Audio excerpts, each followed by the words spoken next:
Welcome to VoiceOver 101. Welcome back to Driving Miss Daisy. I'm here with the amazing Bob Joles. First time I met Bob Joles back in 1924. Where are you driving me? Bob Joles is actually quite well off in the business. If you want to go credits wise, 50% of that statement is right. I'm off. Planet Sheen. He's been in SpongeBob SquarePants.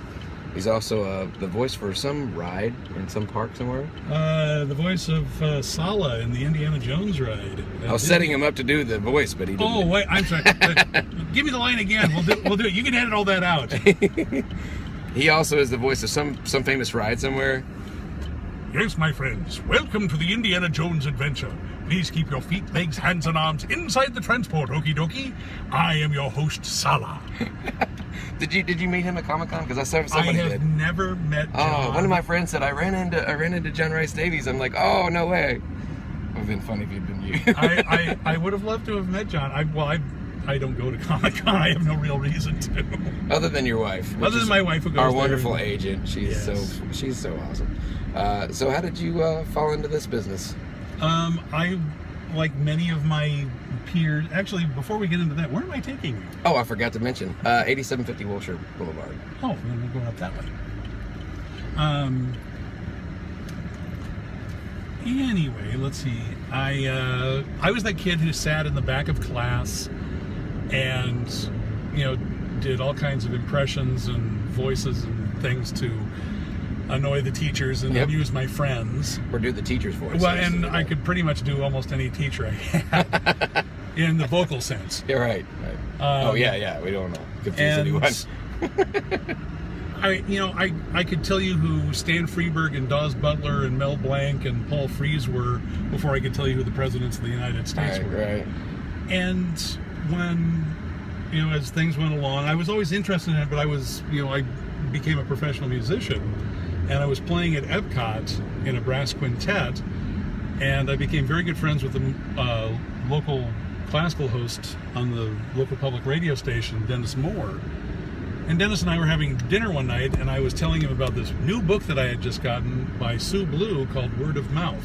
Great book, pick it up. She's also a great coach too. She's fantastic. Love Sue. And was telling him all about it, how she explains how to get into commercial and animation voiceover in Los Angeles. And he said, well, we should go up to the station some night and put a demo together for you. I said, great, let's do it. So we did, and I put all the copy together, and Dennis directed me. And mind you, he did it on 10-inch reel-to-reel. And that man was a wizard with a razor blade, I gotta tell you. The Razor Blade Wizard. The Razor Blade Wizard, now at WMFE in Orlando. So we were, we did this thing, and he directed me and edited everything. And then when we had it all edited out, he ran into the music library and pulled a bunch of CDs and started laying music beds under it. And when we finished, I had my very first demo tape that ran 2 minutes and 35 seconds. Oh wow, that's long compared to now.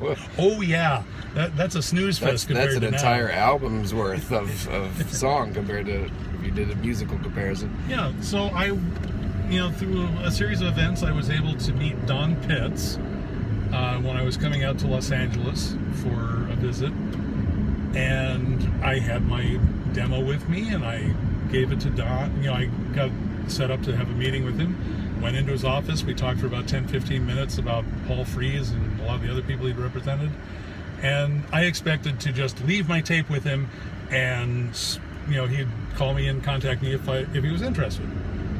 Well, I handed the tape over to him because when he asked, do you have a demo, and I said, it's right here, Don, expecting this to be the end of it, and him saying so long. And he says, okay, well, let's give it a listen. Oh, wow, you were there. So this is at JHR, Joseph Helfond and Ricks, which has since become KMR, Kazarian, Measures, and Ruskin.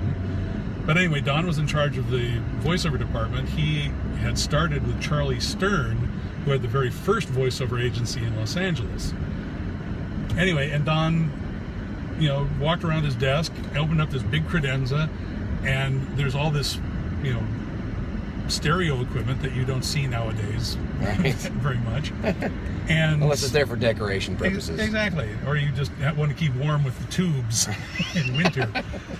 And he fired it all up and put the cassette in and pulled up a chair next to me and just sat there and went like this for the next 2.5 minutes. Didn't chuckle, laugh. To the entire thing. Wow. Just very intent. And I thought, okay, he's not chuckling or laughing, so he's going to tell me I need to work on some things and I'm going to have to come back.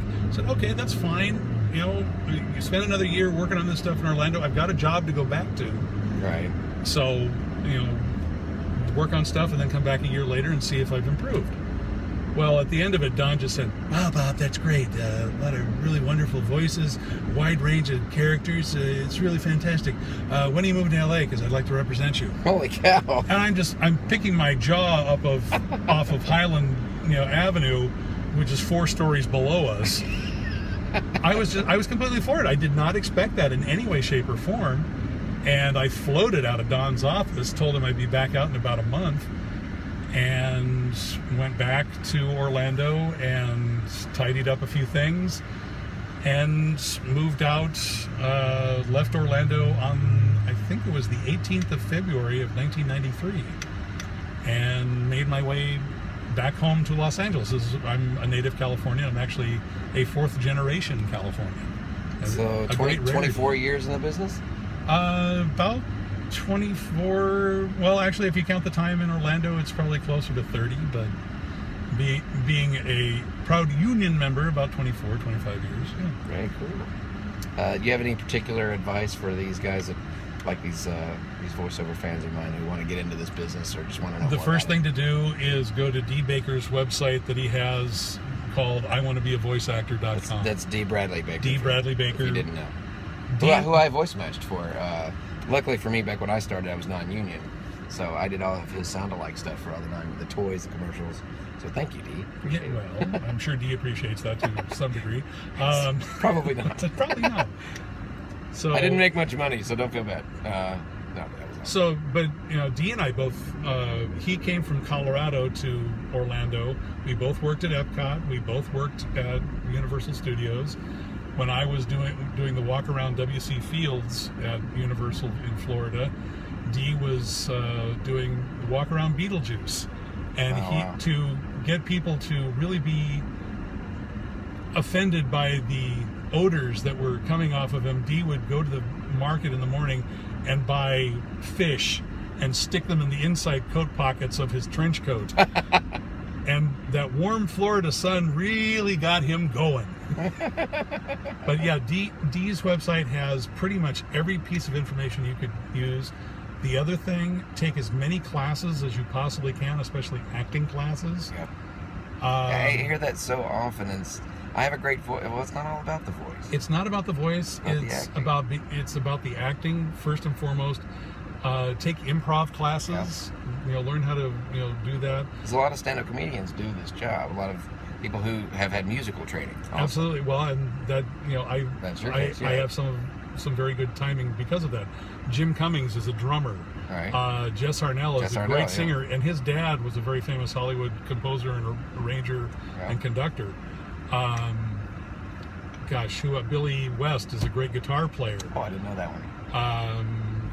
Rob Paulsen, fabulous singer. Oh yeah, Just Rob. amazing. Rob singer. actually came out here to be a song and dance guy and ended up in voiceover. Yeah, and Rob, my Debbie Cope, my manager, she represented him back when he was in his 20s. way back when. Long time ago. Rob's so old. Rob is so old. He's only 4 years older than me. Or maybe it's 3. The first time I met him, he's always looked he hasn't changed much. I said, were you bitten by Dick Clark as a kid, and that's why you're not ever aged? He was bitten by Dorian Gray. Well, that was my. There's a picture up in the attic. The joke was that Dick Clark never got old, but yeah, same premise. But wait a minute, I'll get it. It's down here. I dropped it. Let me get that joke. Any other advice? Those are really the things to do, and be sure that you can sustain a voice when you're, if you've Right. think you can do Wallace Shawn, make sure it's more than just 5 or 6 words strung together. Right. That you can sustain. Oh, there's that. so many voice actors online who I can do 500 character, blah blah blah. They do 1 or 2 words, but that's not being able to do. No, voice. it really isn't. I mean, it's lovely that you have an ear that you can pick up little tiny things out of their voice, but to be able to sustain it, that's the big thing of it. And I have one last question. How is it being married to the agent? Do you guys talk about work when you get home, or is it just like we already know? Try not to. I listen to her trials and tribulations of the day, and I try not to burden her with, oh, I didn't get this audition. Oh, I didn't get that audition. No, that's the last thing she wants to hear, and I've got the marks on the side of my head from being smacked for doing it. I just let them go. Once I do them, like, what, I don't get my hopes up. Yeah. I'd rather be pleasantly surprised than get my hopes up. Yeah, I mean, that's the whole thing. It's so much easier with voiceover. You do the audition, and you're done with it. Yeah. And if you get the call that says, yeah, you got this, fantastic. Has she helped a lot, though? I mean, I assume she has a bit of info, like, hey, maybe you should try this or that. She has dropped my name at times when they've needed a suggestion for somebody, when actor X isn't available, and can't do the particular job. They'll describe what it is they're looking for. She'll say, well, what about Bob Joles? And a lot of times, a lot of the casting directors don't know that I'm her husband, which works in my favor. And then afterwards they find out, and it's like, oh God, why did we hire him? but and make sure you sustain your relationships with casting directors. Yes. Always send a thank you note. Don't just say, well, thank you, as you leave the studio. Get their email address and do it electronically, or get their address specifically at the casting office that they're at. If they're at Nickelodeon, the Cartoon Network, at whatever place that they're doing business, write a nice handwritten note. Nothing will go farther. Send one of those fruit bouquets. If you book a job off them, yes. If it's just thanking them for the audition, a lovely thank you note goes really far. Thank you so very much. You're very welcome. That's Thank awesome. you, John. And thank you for listening. Should do more of these drive-by interviews. That would be awesome. Well, you could do like Seinfeld, Yeah, I mean, actors in cars. I mean, you put them in the drive, and where do they all What's go? the deal with that? Right? I don't know. Let's go. If you like this video, share it and click subscribe. Click here for more VO101. Click here for more imitation gaming videos. Click here for more epic voice reviews.